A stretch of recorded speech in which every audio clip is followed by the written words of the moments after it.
Your Honor, calling docket number 6, People versus Galloway, case number 1927265FC. Good morning, Your Honor. Danielle Russo-Bennett on behalf of the people. Good morning. Good morning, Your Honor. Assistant Attorney General Scott Shimkus, also on behalf of the people. Good morning. Ms. Michaels, are you arguing this motion? You're muted. Yes, thank you. I was waiting for anybody else to introduce themselves. Yes, Ellen Michaels, P67943 on behalf of Floyd Galloway, who is present over Zoom. We agreed to proceed over Zoom for today's motion hearing. Okay. And Ms. Michaels, this is your motion. Thank you so much, Your Honor. As the Attorney General reminds us in the response brief, the defense counsel, we believe that there has been a long-term and widespread campaign to keep information from the defense. Part of why we are having this evidentiary hearing, or that we had the evidentiary hearing, 4 days of testimony, was to have an inquiry into who knew what and when they knew it.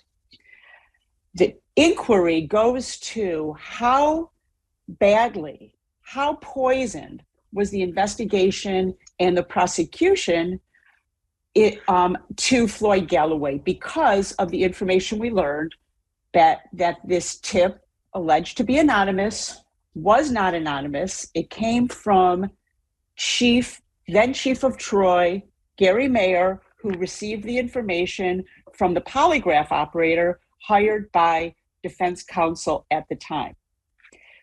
The inquiry, in order to determine a remedy, is what information did the police investigating agencies and the prosecutor's office have from this tip? How poisoned was the investigation?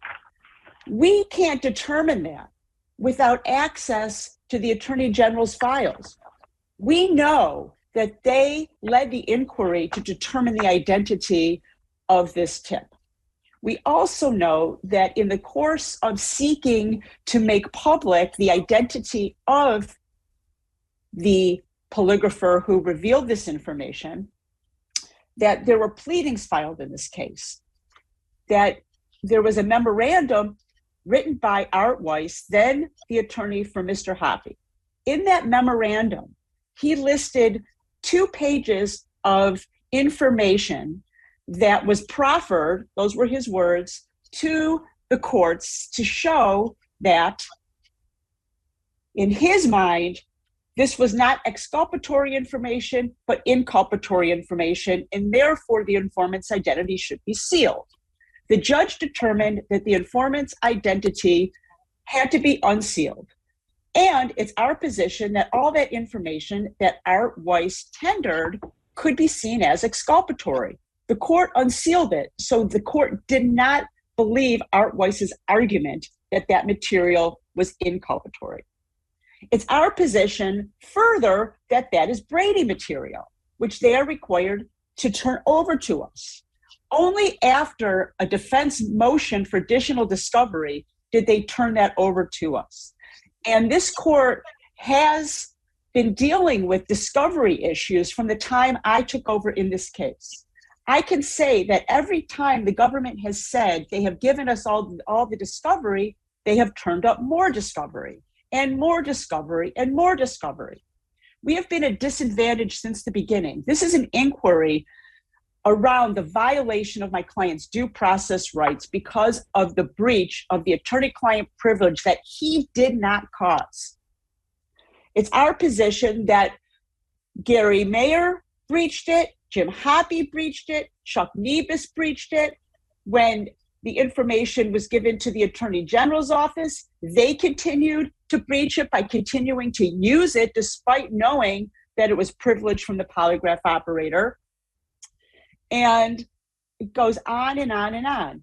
When former Special Attorney General Jamie Powell Horwitz testified, she testified that yes, she was given this information from Art Weiss. Yes, she put it in her file that was open to the public. Yes, it was information that was proffered to be everything that my client told the polygraph operator. They were in possession of everything my client revealed to his attorney, which is a further breach of attorney-client privilege, a breach of his Sixth Amendment rights, as well as his due process rights. To argue that we're not entitled to this information because just as we say my client's rights were violated, they're now saying, well, you can't violate our rights. That is a disingenuous argument. We didn't start this. My client's rights were violated, and he had nothing to do with that. Moreover, they cite cases trying to support the position that the work product should not be revealed. They argue that because for example, this memorandum filed by Art Weiss was a court filing, it was available to us, therefore there's no prejudice to us.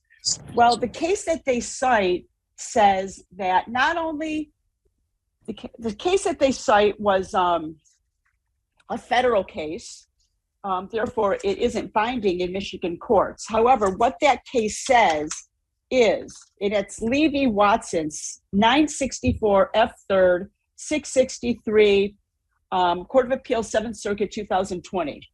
In that case, the court said that the information did not need to be turned over because it was information that was public and it was information that the defense knew about. The information at issue was part of a former case, earlier case of the defendant. And the defendant knew about the existence of those documents. In this case, Mr. Galloway did not know about the existence of these filings related to the investigative subpoena about the tip. My client wasn't even a party to those proceedings, nor were his counsel. Therefore, he did not have reason to know of these filings. And they hold out that myself as defense counsel should have received them from the prior counsel. I never received any of those documents. Had I received them, believe me, I would have used them immediately.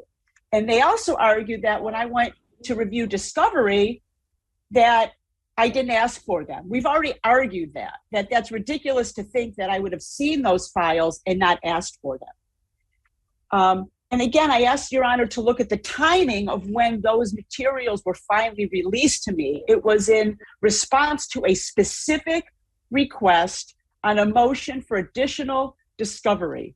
And it was disclosed to me days before motion deadline filings. I've been put in a position of catching up from the beginning.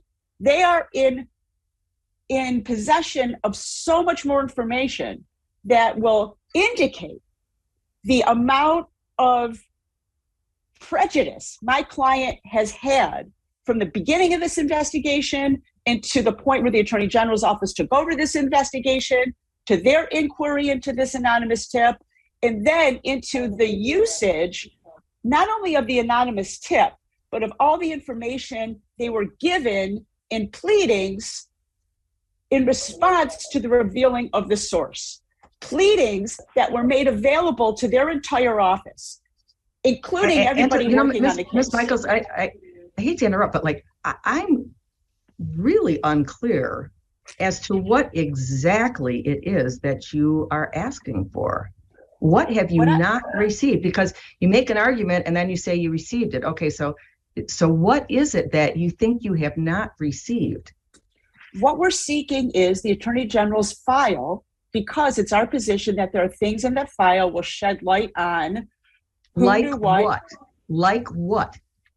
Like notes around what they did with the information they received in Art Weiss's proffer. That was a blueprint for what would probably be the defense of the case. What they did with that information, what investigation they did to follow up on that, because they had years of a head start on us. So we are seeking their So but that's all. I mean, we've been through this issue before with Prosecutor Cooper. You have been provided with all of the facts. We have gone to tremendous lengths to provide you with with all of the facts surrounding this, because the relevant facts go back to when this tip first came in, who it came from, who it went to, what was done. All of that occurred before the Attorney General was ever involved. The Attorney General's involvement, was to shed further light on that issue. But I don't even understand. You haven't even identified exactly what it is that you want. Okay. What I want is to be able to review their file around what they learned about the tip and how it impacted the prosecution. And again, I'm going to say is that the remedy, as we look at remedy, according to People v. Jolly, we look at how impacted the case was and what the people with the information did and didn't do once they received it. And it's our position but at this point, with the attorney, the Attorney General charged. I mean, and really, all of this information has been disclosed. We don't know. That's what I'm saying is that, again, I keep getting more and more information when I least expect it. What I'm asking is that's a different argument. Inspection. That's a different argument. I can't imagine, after everything we've been through, that there is a piece of evidence that has not been disclosed to you at this point. I would hope that's... Well, and do you have any reason to believe there is? My inquiry has to do with the fact that they were given all this information. And what I'm saying is that we don't know.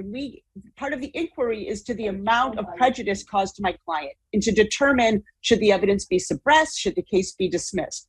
Those are two possible outcomes of the determination of how much my client has been prejudiced. So that's what we're getting towards. And that is a decision that is yet to be made based upon, an application of the law to the facts as they have been disclosed and discovered. So let me ask, do you have anything more to say than what was in your pleadings? I don't, Your Honor. Thank you for the opportunity to speak. Okay. And Ms. Russo-Bennett, anything, are you making this argument? I am, Judge, and I will be very brief, and because I think you pointed out basically what I was going to say, and I think it ended on Ms. Michael's argument of we don't know, and that is classic Understandaway as a fishing expedition. And as an officer of the court, that's why we proposed what we said in our response, in our pleadings, is that based on everything we have and in combination of what Ms. Powell Horowitz testified to, she did not do any other investigation beyond the investigative subpoena and beyond what we did as far as interviews in response to Ms. Michael's pleadings and filings, and that is discovery that was turned over. I just want the court to briefly recall August 5th. Upon questioning from Ms. Michaels, it was Ms. Powell Horowitz that said, "It is my ethical duty as a prosecutor to not exacerbate the violation of privilege." As Mr. Weiss himself filed this, I didn't ask him to file this. I've been the essentially fierce advocate of getting this unsealed so that Mr. McCarthy, Mr. Mitchell, Ms. Clark Woodside, everybody subsequent that would go on to represent Mr. Galloway would have these pleadings and would have them unsealed. They have been unsealed since April 3rd of 2019. As the court can see in Exhibit A, Judge Brady, months and months before the exam, when Mr. Galloway had his very first attorney, upon the urging of Ms. Powell Horowitz, she testified to this. She said, "You want this investigative subpoena. You want these documents."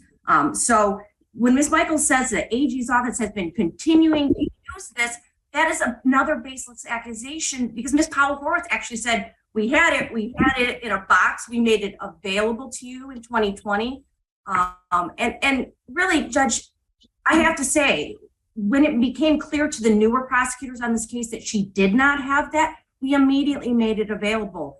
And I think it has to be noted that this memorandum and these investigative subpoena documents at the very heart of this motion have been now, I can confidently say, have been in Ms. Michaels' possession for almost a year because I'm the one who turned them over. And so any delay in that, whether or not you consider the argument for being a public filing, the fact that the other attorneys have been in extensive conversations about this memo and these documents for 3 years, just focusing on the fact this past year, we're not talking about a document, as Ms. Michaels says, we keep coming up with more and more stuff. I don't even know what she's referring to, Your Honor, to be very quite frank. That document has been in our possession for a year. Just briefly, if I can, I think we've gone through, and I'm not going to belabor the point. I know that Your Honor read our response. It's lengthy. It's really specific, subsection 3 of the discovery rule that Mr. Galloway seeks, prohibited disclosures, work product. We are telling you what she's alluding to. She's saying we don't know, but we're saying that does not exist. Any other work product is truly attorney impressions, strategy, those things that are meant to protect what is meant to protect Ms. Michaels, right? The effective advocacy of the respective parties here.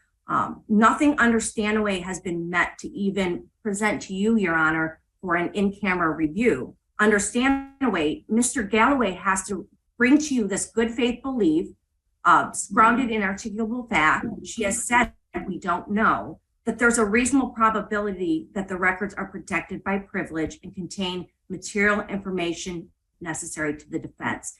I do want to note one thing that Ms. Michaels said as to Judge Kenny unsealing the order. Nothing in that order said that these were exculpatory documents to the defense. It simply said these are unsealed. And again, that was at the urging of Ms. Powell Horowitz, who filed the document, and it's part of the people's exhibits in this investigation. I agree. There was not a finding of the court that they were exculpatory. Ms. Powell Horowitz simply said, you don't have standing to come into this and say you need to seal these documents. Under work privilege, the Court of Appeals under Holtzman, Messenger, Hickman, and the Court Rule 2.302b3 has made it very clear that not just for Ms. Michaels, but for the prosecution, the appellate courts protect mental impressions, conclusions, opinions, legal theories of attorneys. I'm going to skip right to really the end of my argument, Your Honor. I would submit that Defendant Galloway knows he sort of failed on the regard that this is textbook phishing, because even in their motion, they say we want, quote, anything and everything. And that's as textbook phishing as you can possibly get. But they rely on two additional arguments that they say really skirt and should get around that. One, that us putting Ms. Powell Horowitz on the stand somehow waives that privilege. And Mr. Galloway, too, his due process rights simply trump our work privilege, simply trump all our rights. Addressing that first argument from counsel that us putting her on the stand waives the privilege, we know that that's not true. We saw that obviously with Ms. Cooper. She was able to testify to the facts as Ms. Powell Horowitz did without waiving any applicable privilege in that regard. The Squire case, we cite to that in our response. That's another case that says you don't simply waive the privilege by putting the witness on the stand. Just a reminder, and I apologize, we don't have the transcript yet of her testimony, but Ms. Powell Horowitz testified very factually to what she knew when she knew what she did with it. She even started to testify about just doing her legal research about this tip and no body cases. And she was objected to by the defense at that point for going down that road. And that line of questioning was in fact shut down. So her testimony, she did not testify that there was additional investigation beyond the IS, that she did not testify she reviewed any internal documents or work privilege, much to the opposition, as you will recall, of Mr. Walton, who said, I actually did an internal memo where I talked about, I noted that I knew about the tip. And he actually used the words Brady material. So that is sort of the trigger to, that is a document, in fact, that the people in the defense should have. None of that came up in Ms. Powell Horowitz's testimony. I just want to cite to the fact that Mr. Galloway relies on Stuckey. It's an unpublished case that they attached to their motion. They argue that the work product privilege for the people is waived based upon a discovery violation. I know that at this point, Judge McMillan, you've made no findings that there's any discovery violations by the people. And so that's the first problem with arguing that Stuckey supports their position. The second part is that Stuckey actually undermines their position. In fact, in Stuckey, the defense rather was seeking out prosecutor witness notes that they knew in fact existed. There's that belief in that articulable fact. But the Court of Appeals said, no, you don't get those. Those are work product. They are not subject to disclosure. And the panel actually noted, quote, the prosecutor's privilege against work product, deliberative or otherwise, is very broad. The defendant in the Stuckey case, quote, failed to point to any reason beyond his own speculation to suppose that any notes of the prosecutor fairly constitute discoverable material ever existed. So if anything, Mr. Galloway is in the same position as the defendant in Stanaway and Stuckey, in that he is speculating. Their final argument is that his due process rights trump our rights. Anything that Gary Mayer did somehow leaks onto Nevis, onto Jamie Powell, onto Daniel Hageman Clark, onto Daniel Rizzo Bennett, and so forth.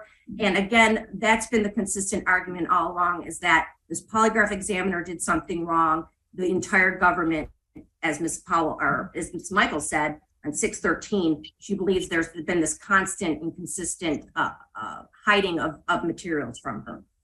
Unfortunately, the test that they must meet for this argument again falls under Stanaway. That test is for whether Mr. Galloway's constitutional rights can overcome a privilege. It's the same test under Stanaway that he fails under the, under the first argument. He cannot even bring the argument for an in-camera review to you because he cannot show that there's even a privileged record grounded in good faith belief and some demonstrable facts, that there's a reasonable probability that there's any records at all that exist. And if they do, they have material information necessary to their defense. I would note that his final constitutional argument, again, is that this Arthur Weiss memorandum of law, again, something we did not even file it. We did not bring that to the table again, but that it's a constitutional violation, and therefore his rights trump ours. Again, it's problematic for various reasons. It's been an unsealed document for 3 years. And I know that Ms. Michael says, well, I'm the attorney, and ever since I came on, there's been these consistent, more discoveries turned up. Well, discovery is continuing, of course. So when discovery comes up, we continue to turn it over. But these IS proceedings from day one, from the time this was charged in March of 2019, every attorney that has filed an appearance and that has represented Mr. Galloway has been privy to these documents, everything in these documents, every bit of information in these documents. Any delay in Ms. Michaels getting that memo can only be colored as inadvertent. There is simply no evidence on this record. I know Ms. Michaels says, if I saw it, why would I not ask for it to be copied? That's good and well, but there's no evidence on this record that anything was ever deliberately kept from her or deliberately kept from Mr. Galloway. So that argument really falls into the issue of harmless error and the fact that the equities really are not in Mr. Galloway's favor at this point. Under Elston, there is no general constitutional right to discovery. So any discovery violation, if there was one at this point, is non-constitutional error. And Mr. Galloway does not cite anything to combat that argument, to combat the issue of harmlessness. If this document had popped up on the 4th day of the evidentiary hearing, I would almost understand the arguments a little better. Again, they have been in her possession for a year. And so I have to say, Your Honor, Exhibit A is, for the people, is a simple, basic court order. It's very simple. It doesn't speak volumes other than to say, at that point, it was signed by Ms. Powell Horowitz, Judge James Brady of the 47th District Court, and Michael McCarthy. And it showed at that point that the Department of Attorney General from day one had fought to keep this information open and public to the defense here. So there has been no evidence that anything's been hidden, discovery or otherwise. So I would ask that you find that this motion is what it is, a fishing expedition to hope to find something in the people's files. If it's there, submitting it's not, we'd ask you that you deny defendant's motion. Thank you. All right. So addressing the issues that were raised in the pleadings, The defendant is seeking work product information right now, and there has not been a waiver of the work product privilege. As far as the Stuckey case is concerned, number one, it is unpublished and therefore not precedential in value, but it also does not support the defendant's position. There has not been a waiver of the work product privilege. This is an issue that we have addressed since the testimony of former prosecutor Cooper and Paul Walton. That standard was maintained during the testimony of Ms. Powell Horowitz, or Judge Powell Horowitz. And I also disagree with the defendant's argument that his due process rights outweigh the privilege. And our Michigan Court Rule 6.201C2 incorporates the decision of the court in People versus Stanaway. But for the actions of the Attorney General, defendant would not be aware of the facts surrounding the tip that went from Hoppy to Mayer to Nebus. And it is really difficult to imagine what more might be in the Attorney General's files beyond the voluminous materials that have already been turned over to the defendant. And it is true that, part of the problem may lie in the fact that Ms. Michaels is the third attorney in. But all discovery materials should have been turned over by previous attorneys. And now I am satisfied that all discovery materials have been turned over to the defense. And not only that, they've been in the defense's possession for, over a year at this point. I do not feel that the defendant has demonstrated a good faith belief grounded in articulable fact that there is a reasonable probability that the records protected by privilege are likely to contain material information necessary to the defense. And without that, there is no basis to violate the attorney-client privilege or the attorney work product privilege, nor even to provide for an in-camera inspection of the records. So based upon those findings, I am going to deny the defendant's motion. And so now I believe that concludes the preparation that was necessary in order for the defense to prepare any motions they might have to suppress evidence, and we need to set that briefing schedule. So, Your Honor, Ms. I know Michael. last time, I think, just for timing, and you can change it if whatever works for the court. Did we set it? Last we did, but we passed it because we had additional witnesses and it kept going. I think you had set 3 weeks out for counsel to file her final briefs that in combination to everything we filed so far, and then 2 additional weeks for the people to respond. If that's how the court wants to do it or how much ever time is needed, I just want to keep, that was a good schedule for the people and it gives us enough time. All right, so Ms. Michaels, does that schedule work for you? I am requesting to make 3 weeks, 4 weeks, only because I'm starting a federal trial in Kansas City. That's going to last 3 weeks. So the overlap is exact right now. So if we could just give me 4 weeks and then whatever they need, please. So that would be September 14th? Yes. Okay. And then Ms. Russo-Bennett's then 2 weeks to respond, the 28th? 2 weeks is fine for me. Thank you. Okay. And then Ms. Michaels, if you would actually precipitate your motion up. And it kind of depends on how heavy the docket is on a Wednesday. Go ahead and set it for a Wednesday, but we may have to move it to an alternate day. I am fortunately going to be a little backed up. I have 2 kids getting married in the next month and a half, and one of them is on October the 9th. So I'm going to be out of the office that week of the 5th, which is why I'm suggesting the 12th. But we may have to adjust that depending upon how heavy the docket is on that date. But we'll shoot for that. And then if you guys could please contact the court staff in advance of that and say, hey, is that date really going to work when we get closer to it? I understood. October the 12th is the date we're shooting for tentatively right now. Tentatively, right. I have a feeling that's going to be loaded because I'm going to be out the week before. So okay, no problem. So, just saying. So you're saying October, I assume October 12th, correct? Yeah, October 12th, right. Okay, and congratulations on your celebration. Thank you. This will make 4 out of 5 down. That's wonderful. That's terrific. That's good news. We should always have good things. That's progress. Yeah. All right. Okay. We'll see you all later. Okay, thank you, everybody. Bye-bye. Thank you, Judge. Have a good day. Me too. Recording stopped.